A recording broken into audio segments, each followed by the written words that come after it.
able to live stream to everybody. So thank you guys so much for joining us today. Super pumped you guys were all able to make it out. Today we're going to be covering condominiums, y'all. The one thing in this business that can be making us all a lot of money is condos, especially here in San Diego, right?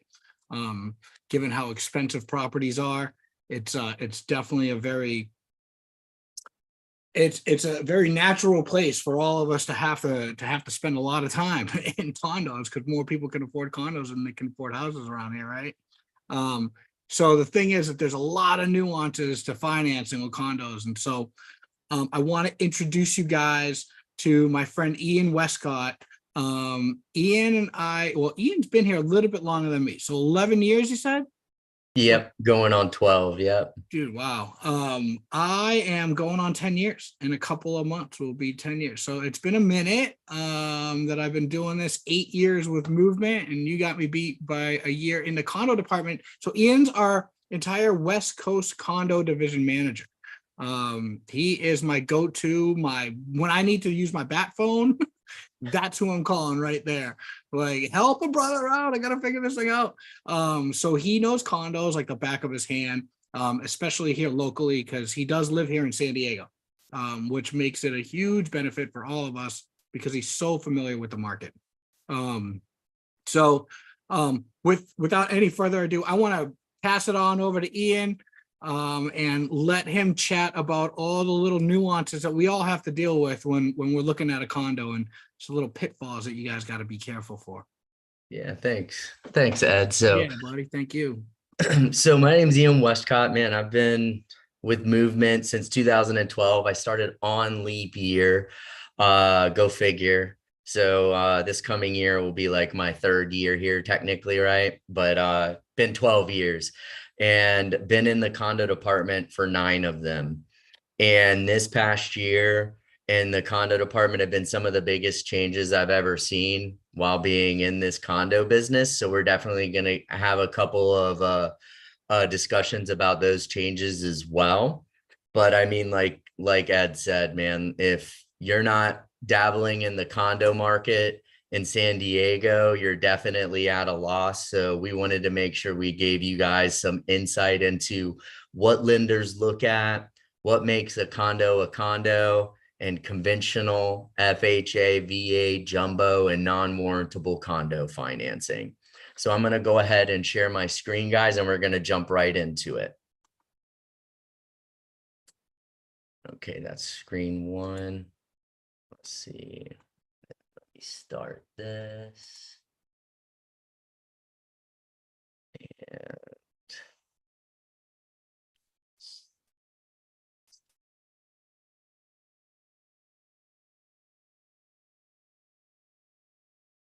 all right. So this presentation, it's a one-on-one. I call it keynotes on condos, guys, for 2023. So we're going to dive right into it. We're going to start with the basics. It sounds silly, but there's a lot to understand about condominium financing, even from the simple standpoint of what makes a condo a condo. So legally, when you purchase a condominium, you are purchasing fee simple ownership of the airspace and or unit, the interior walls that are within said individual unit as defined by the legal docs. You're obtaining an undivided interest in the common elements of the entire project as well. Some people don't realize that when you're buying a condominium unit, their ownership is not just with that one unit in the project. The common areas of the HOA make up the common interest of the community, and each owner has an undivided interest within that condominium. Undivided because it cannot be separated from the conveyance of the unit. So if there are 100 units, that owner is being conveyed a unit and 1/100th of the entire HOA property. So what's the difference between like a condo and a PUD, right? We talked about with a condo, you're conveyed the unit with, an undivided interest of the HOA.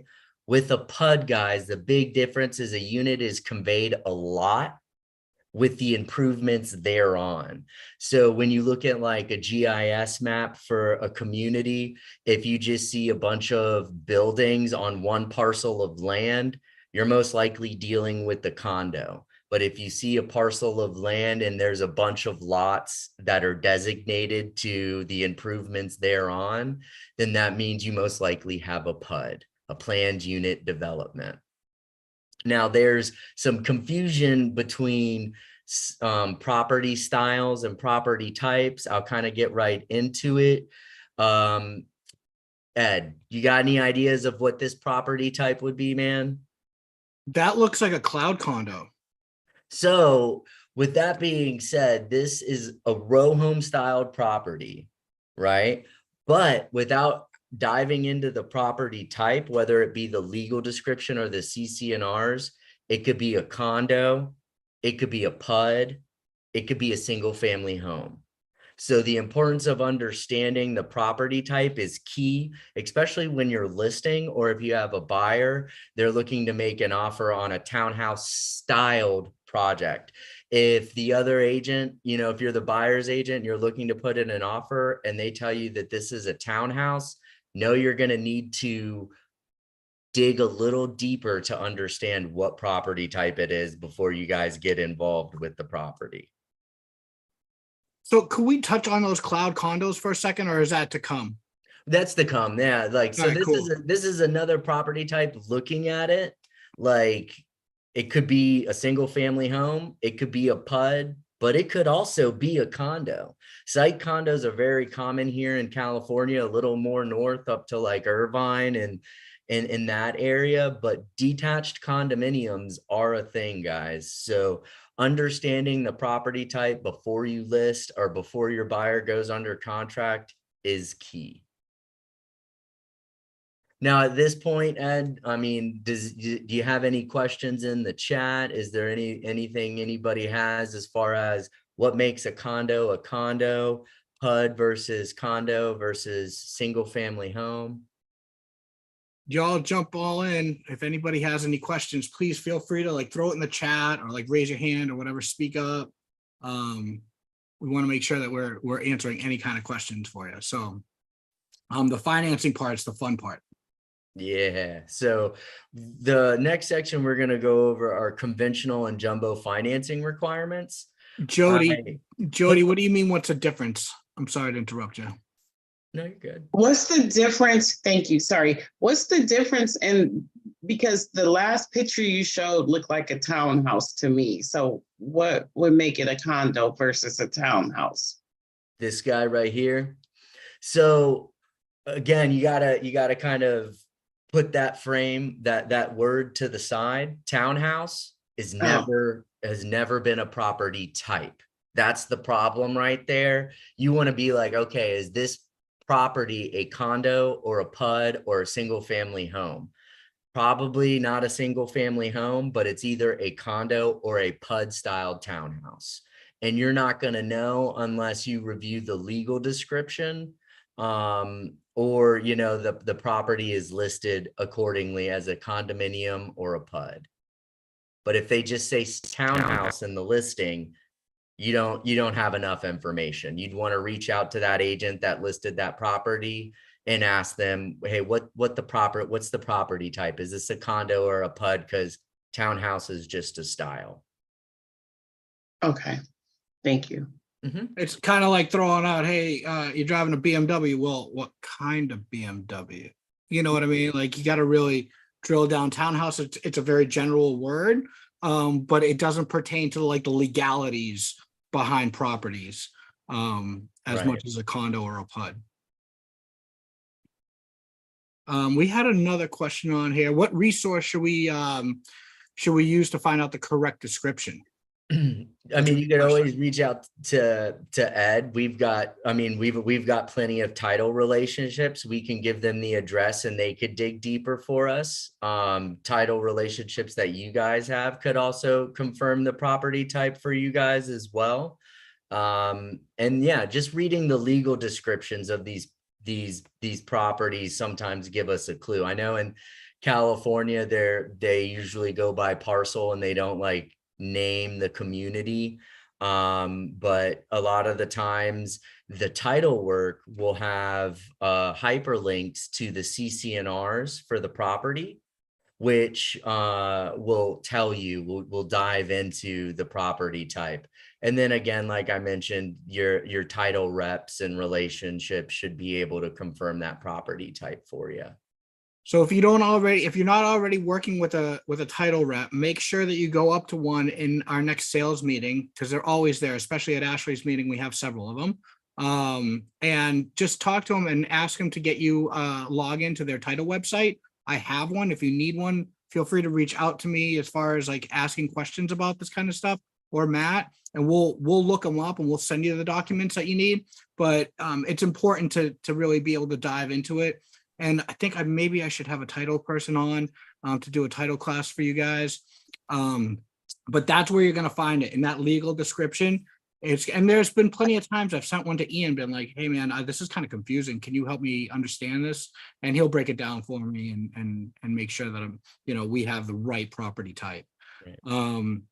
Do PUDs also have HOAs? Yes, I live in a PUD and I have an HOA. Yep. That's definitely a possibility. And Debbie said, we have cloud condos in Coronado. MLS listed them as detached, confidential remarks with cloud condos, no HOA fees. So in that regards, are we, what kind of restrictions are we looking at for those types? We'll get into that, right?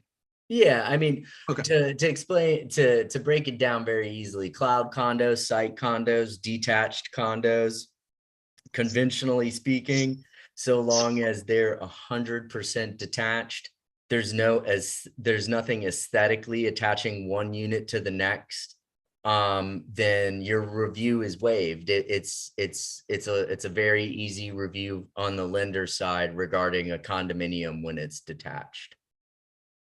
Awesome. Thank you. All right, guys. So we'll jump into the conventional and jumbo aspect.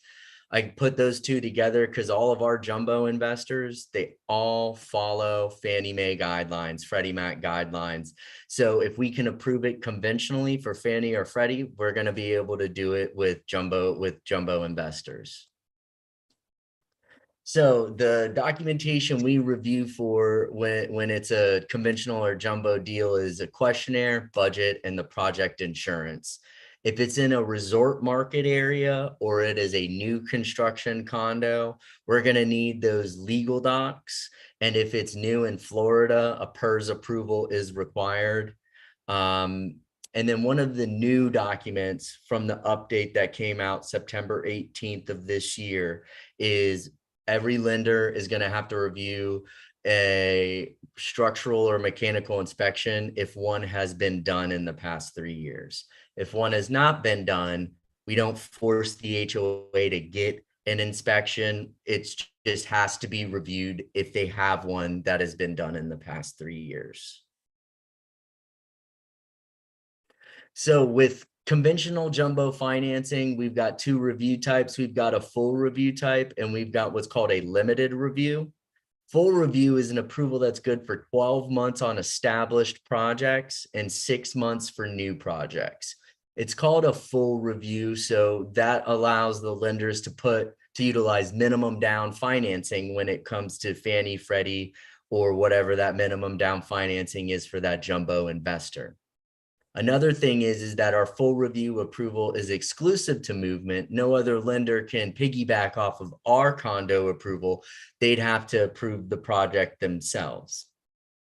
And then we're going to touch on this point, this last bullet, a little more in further detail later on, but other lenders likely have overlays to the agency guidelines. So just because Movement can do it doesn't mean another lender can do it. So when I say the word overlay, think of you've got guidelines that were issued directly by Fannie or Freddie. Some lenders put additional guidelines on top of the agency guidelines to further restrict the ability to lend. And those are called overlays. We don't have any of them when it comes to condo financing, which allows us to approve projects directly to agency guidelines. So we talked about full review, which allows for minimum down financing. And then the other option is limited review. This is an approval that is also good for 12 months, but it's for established projects only, guys. You cannot do a limited review on a new project. But what's the difference between full and limited when it comes to agency financing? Well, there's a handful of things agencies don't have to review when the project is eligible for limited. We're not reviewing for the 10% reserve contribution. We're not reviewing fidelity or general liability insurance, and we're not reviewing the delinquency rate of the project. If your borrower is going in investment, if it's an investment transaction, then we are not concerned with the number of investment units, AKA the rental ratio in the project. So this is for limited review. Right. Full review, we're reviewing all of this stuff. Correct. Correct. And in addition to that, what is the difference in the down payment to get to the limited review? Right. So limited review it's very simple. Like the borrower qualifies by putting more money down. And then we're able to disregard those handful of things on the previous slide. 10% down for primary, 25% down for second home and investment. And as you can see towards the end of those down payments, it's more for the state of Florida. So that makes a big difference, you guys. So sometimes when you go in and you have somebody trying to buy a condo and they're trying to put the minimum like 5% down, right, to get into that condo, and we get the paperwork back on the full review and we just can't do it. There's something on there that is not going to go to a Fannie Mae or Freddie Mac. They're not going to like it. If they could come up with a little bit more money and we could do a limited review, we can shift cookies. Right. We can still make that happen.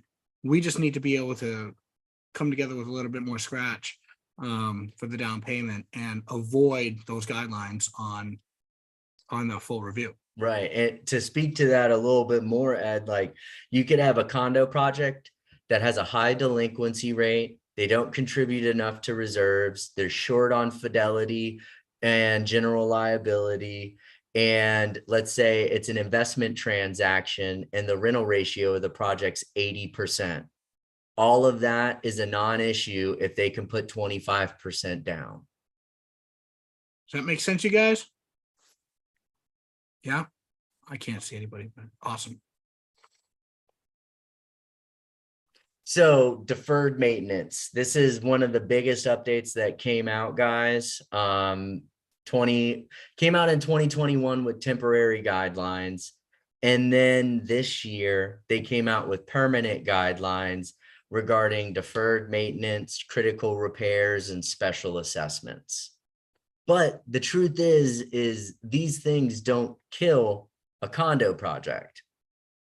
So what are we looking for when we do a condo review now compared to 3 years ago? Well, on our updated questionnaire, we ask if they've received, if they've had a structural or mechanical inspection or a reserve study done in the past 3 years. If yes, we obtain said report and we review it to see if there are any ineligible critical repairs as defined by the Fannie Freddie updates. And if there are, the repairs must be complete before we can move forward. But if there are not, we are good to move forward. If they do not have an inspection in the past 3 years, that does not mean they have to get one. It just means the lender doesn't have to document the file with said inspection because there isn't one. Any questions about deferred maintenance, special assessments, critical? So is that just visual? Like, how would you know about like a deferred maintenance? Is that like you could just see something falling apart? Right. So we ask some questions on our questionnaire. Have they been put on notice for any violations or citations with, the fire marshal, the building inspector, et cetera? So let's say they haven't, right? They're not on notice. There is no open violation for safety, structural, or soundness issues. They don't have a special assessment. right? And they have a reserve study that they did in 2022. We would be reviewing the reserve study to make sure there aren't a bunch of components that are beyond life expectancy that they don't have funds to replace. Fannie and Freddie don't want to see unfunded projects greater than $10,000 per unit.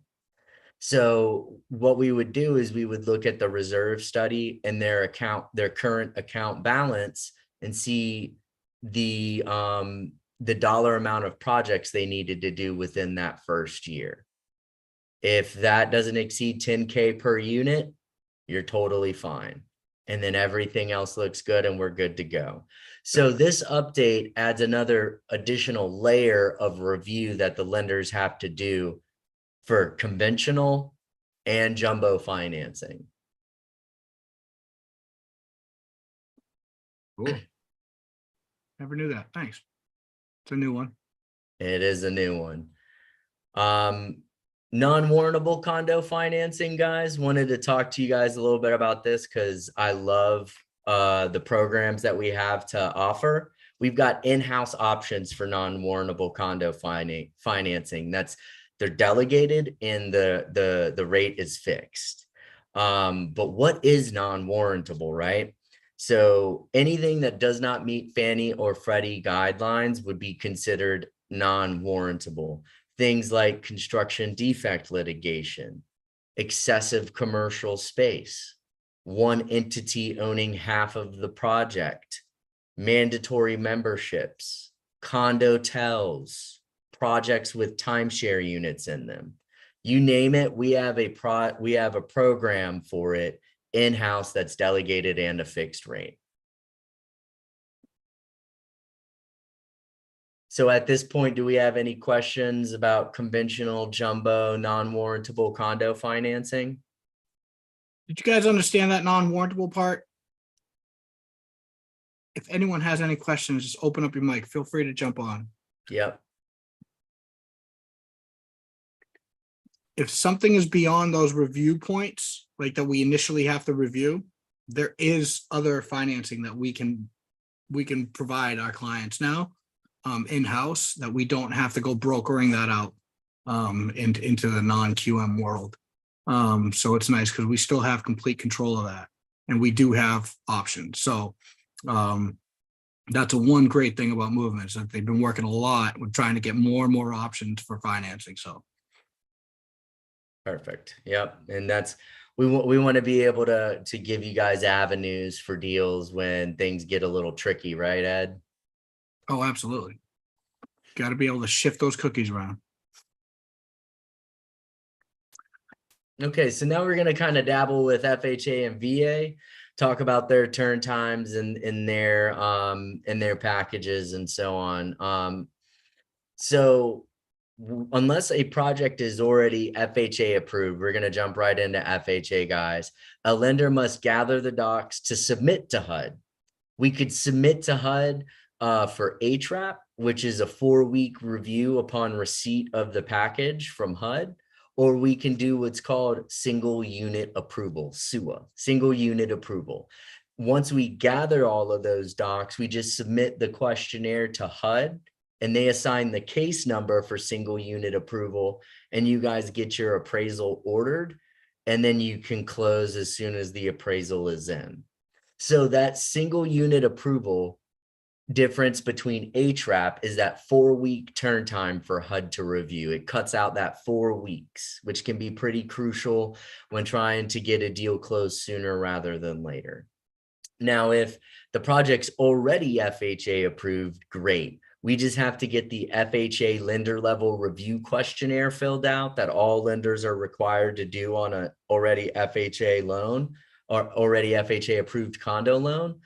And then we have to get insurance. Once those 2 items are in, we're good. We don't have to send anything to HUD. So that's a much quicker review process when it's already FHA approved.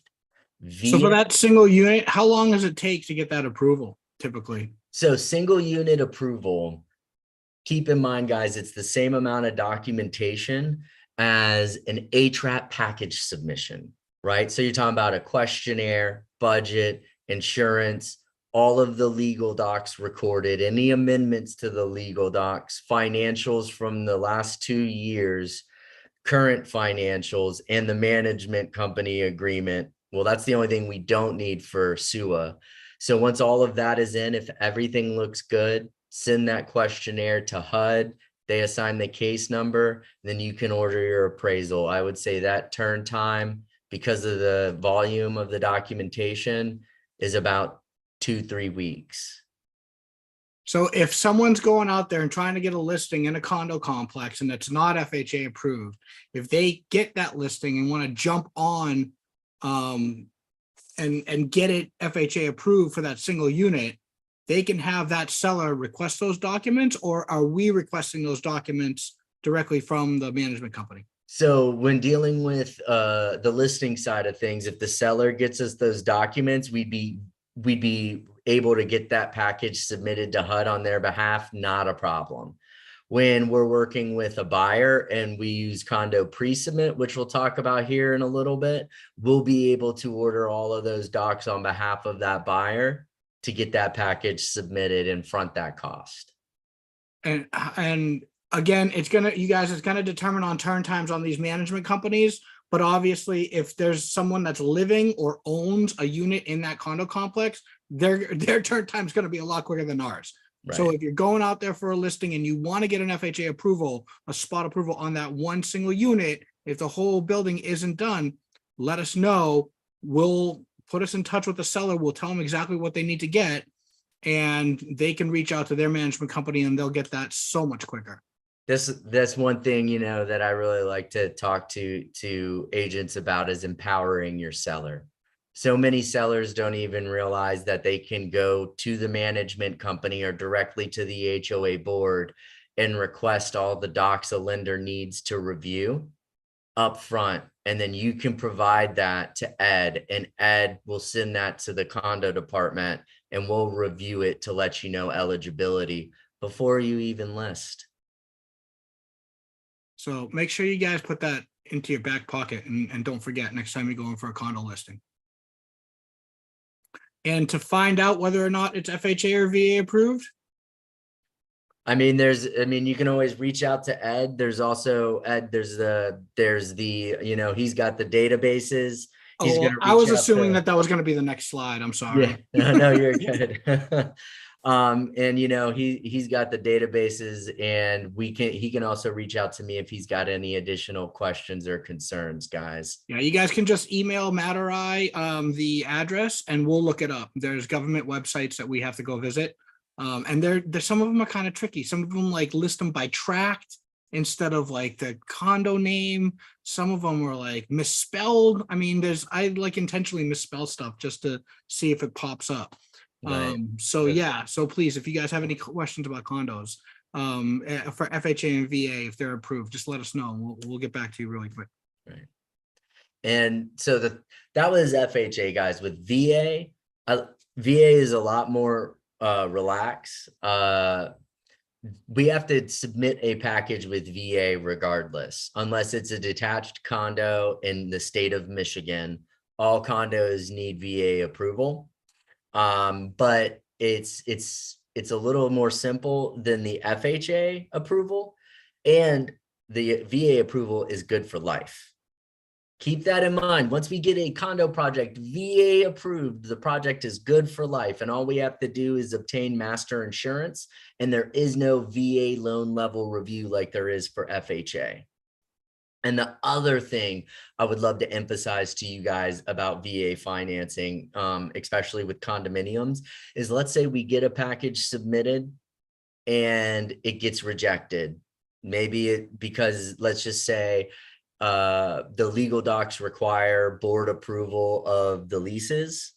VA doesn't like that. But the veteran can reach out to that VA office and say, hey, I still want to live there anyways. They will email us back and let us know that, hey, we're going to leave this condo rejected, but we're granting an exception for this veteran to live in this condo complex. So we can still get it closed VA condo if it's hasn't been condo approved by the VA, and they reject it. We can still get the veteran in there if they still want to live in there. Very cool.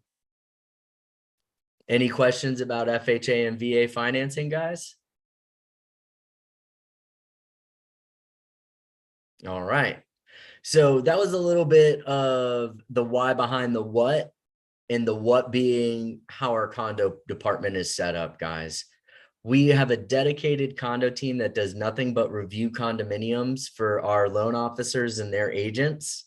Our process is up front. We're not waiting for the borrower to be approved or the appraisal to be in.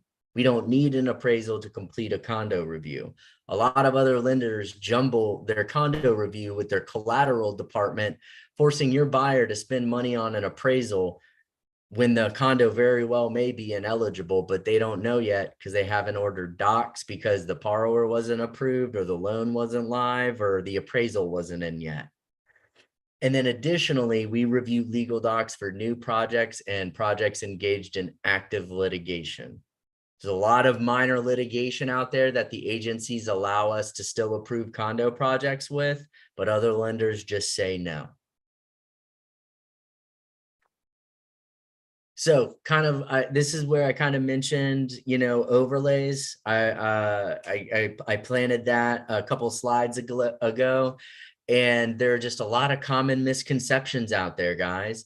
The percentage of rental units in a project. A lot of lenders will tell agents that the condo's non-warrantable on their owner-occupied transaction because the rental ratio of the project is 90%. When the truth is, Fannie and Freddie are not concerned with the rental ratio on a primary or second home transaction, even for minimum down financing. The only time a rental ratio is an issue is on an investment transaction with less than 25% down. Another common misconception is litigation. So many lenders see the question about litigation marked yes on their questionnaire, and they give it that rubber stamp of denial and just kill the deal.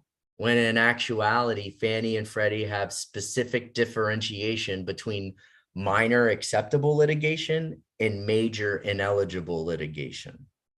Minor litigation being water intrusion to a single unit and it's not project wide. A slip and fall where insurance is handling the claim and providing the defense, and the insurance coverage is sufficient to handle any amount potentially awarded to the plaintiff. Foreclosure litigation, negligence on the HOA for noise complaints litigation. The only true deal killer for litigation is going to be construction defect litigation, guys. Fannie, Freddie, FHA, VA do not like construction defect litigation. Pre-litigation or active litigation, it must be settled and or all repairs completed.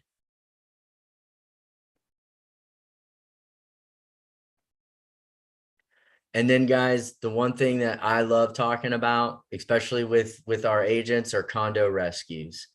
We rescue about I would say we rescue about 60 to 100 condo deals a month. It's about a 50% success rate with the rescue scenarios that come through. It's anywhere from insurance deductibles to single entities, to litigation, to FHA, VA, you name it.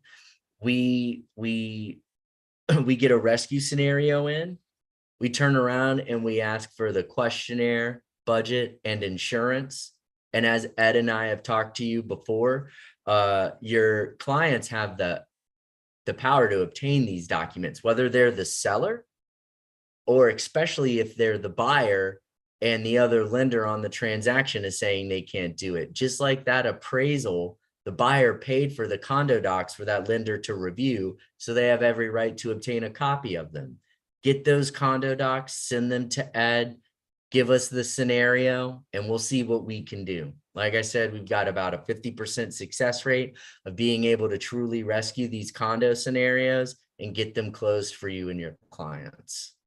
I can't tell you how incredible it is just to have such a knowledgeable condo department that's all that they do. Like when we get that new escrow, and it gets shotgunned out to the disclosures, to the appraisal department, to underwriting. It goes to condos as well. And these guys are on the phone getting the documents. And as a matter of fact, if I know that you guys are going to be submitting an offer on a particular property, we have a particular pre-submit that I think Ian might be getting to here in the near future, where we can actually get in touch with them in advance, y'all.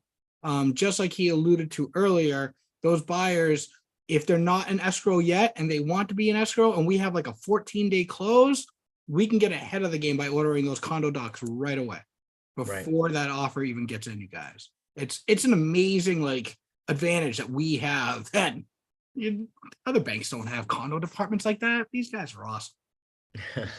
Yeah, man, and you were right. It's the very next slide, condo pre-submit. I did not mean to steal your thunder, brother. No, you're good, man. You're good. So when we've got a client, you've got a client that's shopping for a condo, they've not gone under contract, but we've got their application, or we take their application and they're interested in a specific condominium.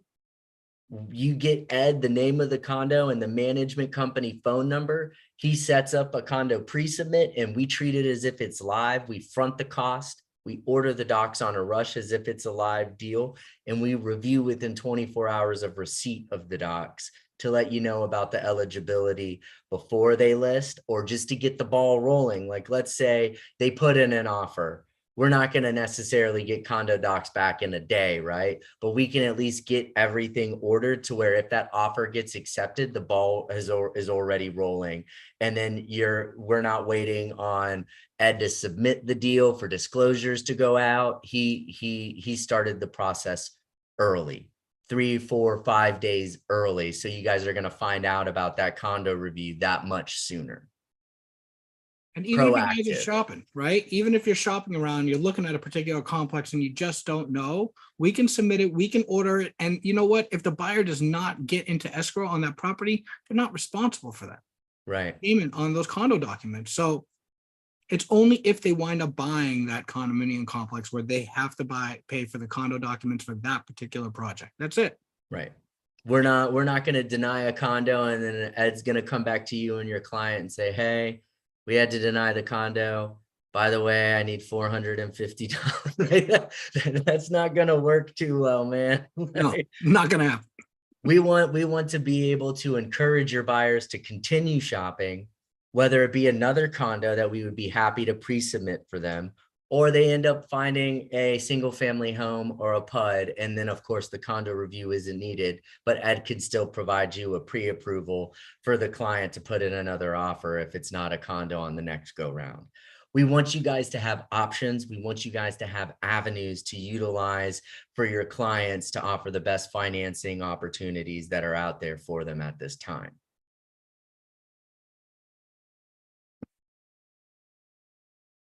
Oh man, and working with developers. This is one thing that I love doing. I'm on a developer call probably once or twice a week, if not more. We got a lot of developers nationwide that are building condominiums. We see them building condominiums out here. You look at like areas like North Park where they're kind of trying to fit condos into smaller spaces. They're 2 to 4s, or they're not necessarily these 80-unit high-rise buildings or anything like that, but condos are going up, and getting in with developers is a great way to establish more relationships and add volume to your portfolio. So developers work with brokers to market condominiums that they are going to be building for sale, to get pre-sales up and marketing ramped up and everything like that. But so many developers don't realize that there is a benefit to proactively working with lenders. Ed can pre-approve the clients while you're marketing, while the condo team works behind the scenes with the developer to get the condominium approved for whatever financing that developer wants for that community. FHA, we got you. VA, we got you. Jumbo, we got you. Conventional, we got you. Bond, we got you. You name it, we have you. we're going to be able to do whatever we need to work with that developer to make sure that project is eligible for whatever financing the developer wishes to market for. So working with this developer, finding a developer and working with Ed and the condo department, ensuring eligibility so that when closings come up and they go off without a hitch, that developer is going to be working with you guys and us as the lender for many condominium projects to come. It's mutualism at its finest is what I like to call it. And everybody wins. It's a win-win.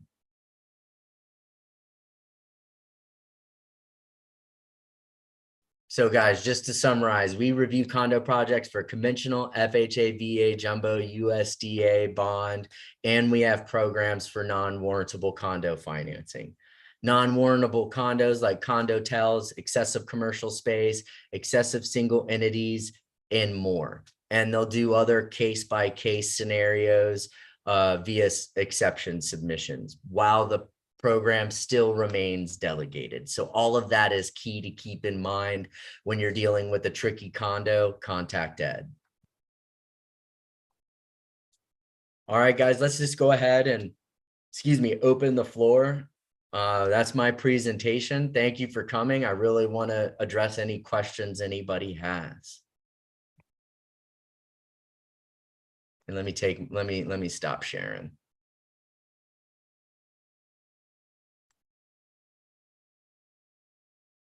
Who you guys? Anybody have any questions for us? It's got to be one or two questions out there. You guys aren't asleep, are you? Someone's driving. I hope they're not asleep. You went, it looks like a plane. You went over quite a bit. So, I mean, I know It was it was a very lot. in depth. There was a lot to absorb there. This is all being recorded. It's going to be on YouTube. If you guys ever need to go back onto my YouTube channel, feel free to just look me up on YouTube, and all of the Movement Monday classes that we've ever done are on there. So condos will be on there as well now. Thank you so much, Ian, for coming on and spending your Monday morning with us. Dude, that was super helpful. Even a refresher course for me. I love it. Really appreciate it. I mean, it's always good to go through and hear the updates. Because like that deferred maintenance, I didn't know that was a new thing. It's a big thing, yeah. Yeah. But I mean, we can always do another Q&A in a month or so to come. Ed, you can always have me back on, Absolutely. more than welcome. We talk a lot, and I want all the condos, guys. We want them all. We want them all. So whatever we can do to help you guys out, please feel free to reach out. I hope you have a great week, you guys. Be productive out there, make a lot of money. Ian, thank you so much for taking your time coming out here. I will see you guys on the flip side. Thank you, guys. Thanks, Ian. Later, guys. Much.